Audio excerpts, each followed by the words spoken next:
Our special guest today is an Australian sporting icon, one of the most loved Australian commentators, and the voice of 1,000 highlights. Thank you for joining us, Bruce McAvaney. My pleasure. I'm looking forward to it. I'm not sure what you're going to ask me. All right, well, we're going to start where your commentary journey started. Did you always aspire to being a sports commentator growing up? I did. So it's a bit of a dream come true, and that's what makes it a bit special for me, to be honest, because it was the one thing I really wanted to do. I mean, there were a couple of other things. I wanted to play league football in South Australia and Test cricket for Australia. They didn't happen, so I got the 1 out of 3. But I wanted to call the Melbourne Cup when I was young, and my parents were interested in racing. They followed it. They didn't own any horses, but I listened to a race caller when I was young called Bill Collins in Melbourne, and I lived in Adelaide, but we used to hear his races on a Saturday, and I loved it, and I thought that's what I want to do. And so, from a very early age, it was my dream to call the Melbourne Cup, and I guess that was the core of it, and then off that, to be a general sports broadcaster. So, I guess I'm living the dream. So, obviously, Bill Collins was someone you looked up to. Was there any other commentators that you looked up to while you were aspiring to be a commentator?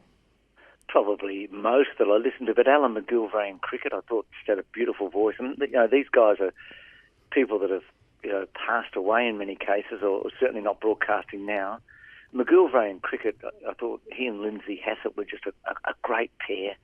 As I said, in horse racing, Bill Collins, and then in football commentary, there were a lot of people from Melbourne, like Tony Charlton, that I heard early on, and then in South Australia, people like Max Hall and Tom Warhurst, people that your listeners wouldn't even have heard of. But so and then you'd hear the overseas commentators from time to time. Not as much in my day as a youth growing up, because we didn't get so many broadcasts as we do today. So, you'd listen and you'd pick something up and think, God, they're good, and I wish I could be like them. So, a lot of that. So did you take, when you said you looked up to them, took parts about it, is there parts of your commentary now that you've tried to mould off some of those guys that you looked up to? Probably only Bill Collins, not the others, I don't think. I say that, and you never quite know what permeates through, and you don't know what you're picking up without absolutely knowing. But with Collins, it was more sort of a rhythm, probably the pace, and he loved to capture a moment, and I sort of heard that and got inspired by it and turned on, and I sort of thought, well, if I am a commentator, I'd sort of like to base it a bit on that. And then when I was calling horses in those early days, I wasn't as good as Bill Collins, but I think I probably styled myself a bit on him. But the others, I'm sure I picked things up without even knowing. Yep. So how did you get your first break in the commentary field? Was it through the racing? Was that where you first started? Yeah, it was. It was through racing. It was through a friend that I had that used to call trials, not so much on radio, but more on he'd call the trials at the trotting venue in South Australia, and he talked me into going out to help him because I'd expressed to him that I wanted to be a caller at some stage. And at that stage, I'd sort of given up. I was working in the public service. I was about 22 years of age.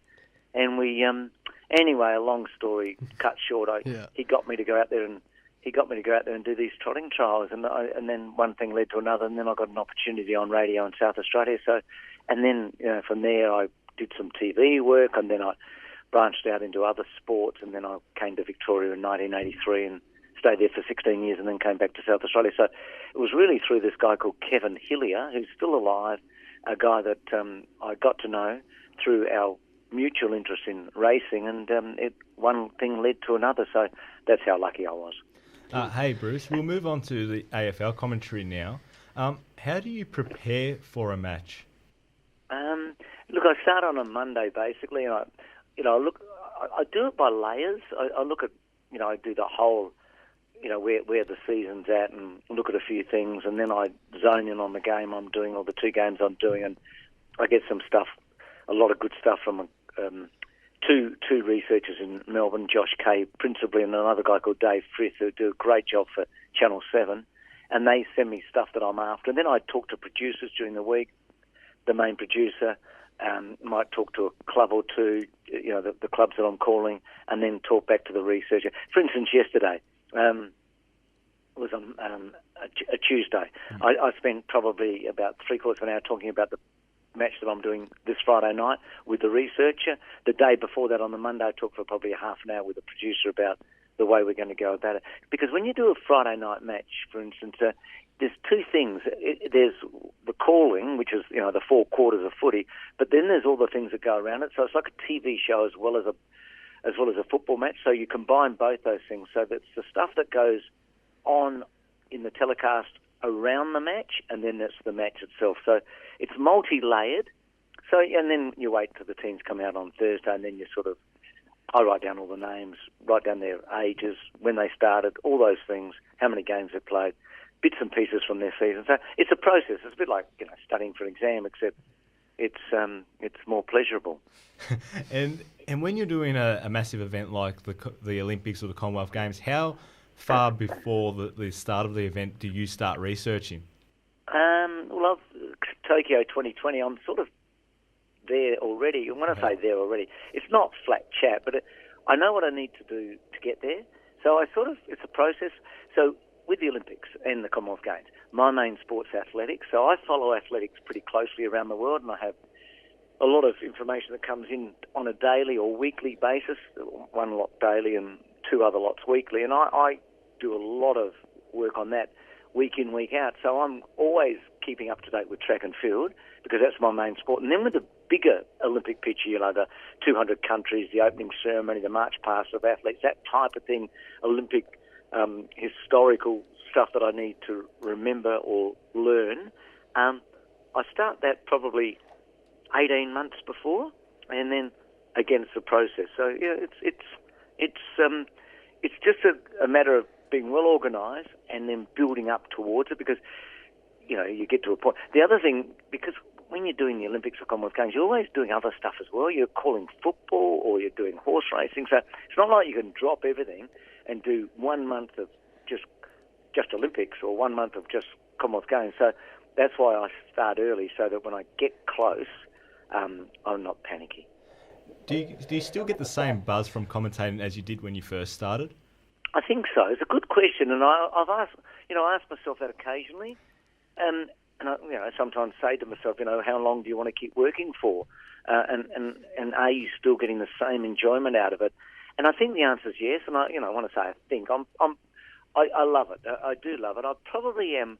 I look at it slightly differently. I mean, when you start, I think you're more confident when you start. It's quite crazy when you think about it, but when you're in the early days, I think you're prepared to try anything, and you're building up, and you've got a confidence about you. But I think as you get along in your career, you probably realise that you're getting closer to making a fool of yourself. So I do love it. I love the buzz. I love the challenge, and I love working with the people that I work around and with. I like that team collegiate effort. But yeah, I reckon I do. But you do occasionally get worn out, and you occasionally, it's like you guys. I'm talking to 4 of you right now. Some days you're feeling better than you do other days, and that's what happens. I'm like everybody else. But no, I love it. It's the only job I reckon I'd be any good at, and I think I'm enjoying it as much now as I ever have. Hi, Bruce. I was just wondering, is there one sports star you wish you could have commentated? There's a few, and I look. I'll give you 3 just off the top of my head. Sir Donald Bradman. Yeah. Arguably the most famous Australian athlete. The 99.94, the iconic status.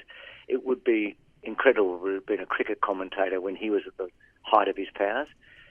I would love to have called a race that Farlap was in. The horse, the great horse. He was a similar period to Bradman. Bradman really made his name mainly in the 30s, and Farlap won the Melbourne Cup in 1930, so I'm going back a long, long way. And Muhammad Ali's probably the other one. I'd love to have maybe called 1 or 2 of those fights with Joe Frazier, or he had 3 of those, or one of the fight with George Foreman. And maybe I'll pick a 4th one. I'd love to have called the 1958 World Cup soccer final or football final, depending on because Pelé was 17 years of age and he scored 2 goals in that final, and I think that would have been really something to have been there when Pelé first made a name for himself. They're arguably the greatest soccer player, footballer of all time. So, now I guess by listening to that, answer, you realise where I come from a bit. I guess it's the great champion that I'm looking at, and it's that iconic figure that you would just love to be a small part of. So that's they're 4 that just come off the top of my head. So in saying that, what would have been your favourite sporting event that you've commentated on? In my life? In your life, yeah. Oh, God, that's hard. Because, the grand finals in football is a good one, are incredible. I've done a couple of Australian Open tennis finals that have been, majestic. There've been a lot of other bits and pieces, but I come back to 2 main sports. One is horse racing and one is Olympics. And within the Olympics, track and field, Kathy Freeman's race in Sydney, Usain Bolt's outrageous performances in Beijing, Carl Lewis in Los Angeles, Maccabi Diva's 3rd Melbourne Cup, Winks' 3rd Cox Plate. They're amongst us. So in answering it, look, I think if I singled it to one thing, for me, probably the most important race that I've been involved with as a caller was the Kathy Freeman race, because it was a big, big moment. It was the biggest moment arguably at the Olympic Games in Sydney in 2000, and I was lucky enough to be commentating on it. And when I retire, maybe they'll say he's the bloke that called Kathy's race, and that might be the one line that sums up my what I did and what I didn't do. But and whether I called it well or not is for people to work out. But maybe the Freeman race in 2000. But there's still something out there that I'm looking forward to. So I always think like that. But it's a good question, and it's a long answer, and I hope I've done it justice. Oh, yeah, well, I think we got it. Kathy Freeman's race. I mean, that was a spectacular race in itself. I've got one more question. What is your advice for a young journalist looking to get into the media industry? Because from experience, we know it's pretty tricky to get in there. It is. It's perseverance. So if it was one word, perseverance. Now, there's a lot of other probably stronger terms that I could use, but knowledge is power, in my opinion. If you've got to have something they want. You've got to have something that is useful. And when I say they, it's the media, whether it be radio, television, or the print media, or online. So in many ways, it's so hard to get a job, but it's slightly easier than it might have been in the old days, because even though there are more people going for that job, there are a lot more jobs around in many ways because of the all the different forms of media that we have. But I think perseverance, because if you have a love and a passion, and you're prepared to continually push yourself to get that opportunity, to open that little door. I got my opportunity through a very strange way. But once you get your foot in the door, then you've got to have the knowledge to take advantage of that opportunity. So that's probably my first bit of advice. And then after that is continually make yourself feel like every time that you do something, no matter how minor or how major, you treat it with the same respect. And you almost feel like, Rupert Murdoch's watching every time you're doing it, and he's your boss. So that's in a nutshell a bit of my, I'm driven. I try and work hard. I work harder now than I did when I started. But I think it's a determination, it's a perseverance. And when you don't have full-time employment or any employment, don't stop working on improving your skills, because when the moment comes and you get a chance, you've got to be in a position to take advantage of it. So, and I would say never, ever give up. Never give up your dream, no matter how old or how young you are or whatever your circumstances are. Don't give up, because for most people, I think there is a little opportunity that always comes along, and if you're in a position to take it, then you're in a position to fulfil something that's incredible when you're doing a job that you love so much. Hey Bruce, it's Brownie here. Just moving on to, as you know, you and Dennis were the best commentating duo probably of all time, in my opinion. How have you adjusted to losing him and having to commentate with other commentators? Is it difficult for you, or? You're a laid-back fella, aren't you? I thought I was talking to Tex Walker. Look, he's you can't replace Dennis because there's only one. And look, oh God, when I retire, and this is all due respects to Brian Taylor, who I'm working with and really enjoying working with at the moment, and all the other incredible commentators I've worked with, there's only one Dennis. And when I retire, he's the one that I'll probably be linked with in a football sense, and I'm very proud to be linked with him. So it was a learning curve for me. We started as colleagues and finished as friends. I mean, and how good's that? I mean, we were trusting colleagues, but we ended up as great mates and good friends, and we remain that way now, and we always will be. He's an intelligent, eccentric in a way, unique broadcaster who I think opened our eyes, all of us, to a way that you can do it, which is, that committee way. You can't duplicate that. I had to be the best, person I could be behind the microphone. Dennis was the best he could be behind the microphone, and I learned a lot off him. So he is irreplaceable. Do I miss him? Yep. Am I enjoying BT? Yep. Do I still love going to the footy on a Friday night? Yes. But, Dennis is a one-off. I think he's as good as any caller in any sport that I've ever heard, and I couldn't pay anyone a higher compliment than that. Do you rehearse lines for certain scenarios, or are some of your one-liners just come off the top of your head? There's an old saying, the best ad-libs are those that are well rehearsed, but I don't... look, what I do, I don't think so much of what I'm going to say exactly. I think about just what something might mean. So, what if they win or they lose or they do this or they do that, and that can be individual or team, I'm forever thinking during the week what it might mean and what impact it might have, or what historical significance it might have, or what a surprise it could be, or whatever. So I'm thinking more of that than what I'm going to say. And then when that happens, you blurt something out. So I tend to do it that way rather than rehearse it. And it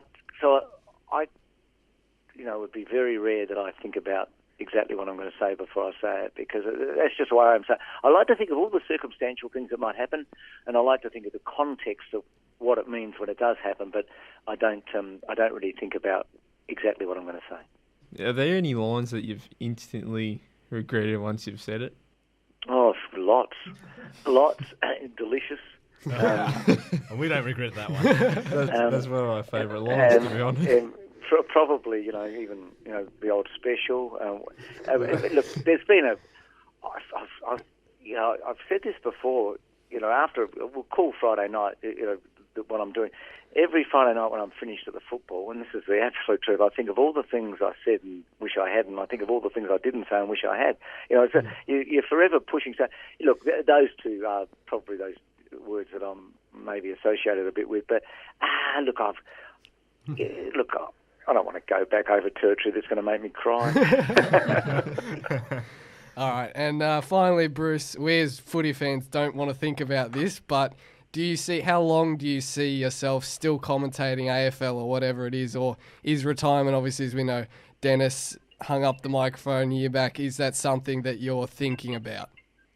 Look, I am starting to think about it. I'm 65, in June this year, in a couple of weeks from when I'm talking to you right now.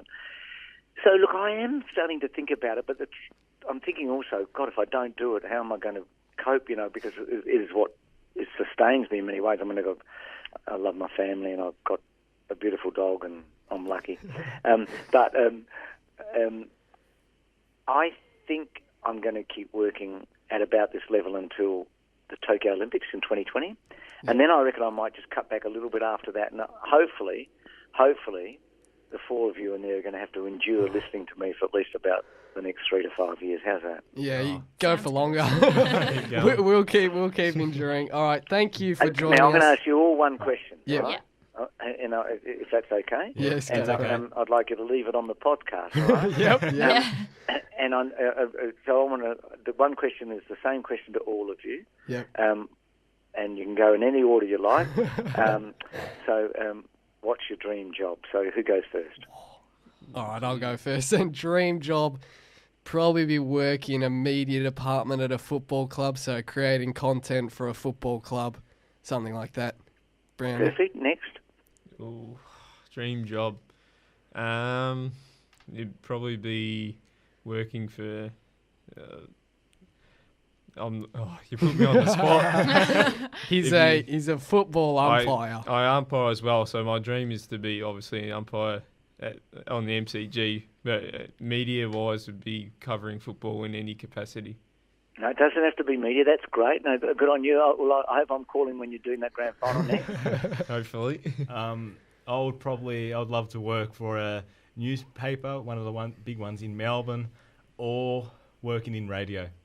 Yeah, and I'd say helping out or working for the women's footy, really getting to like promote that more, and hopefully become like a commentator for the women's footy one day.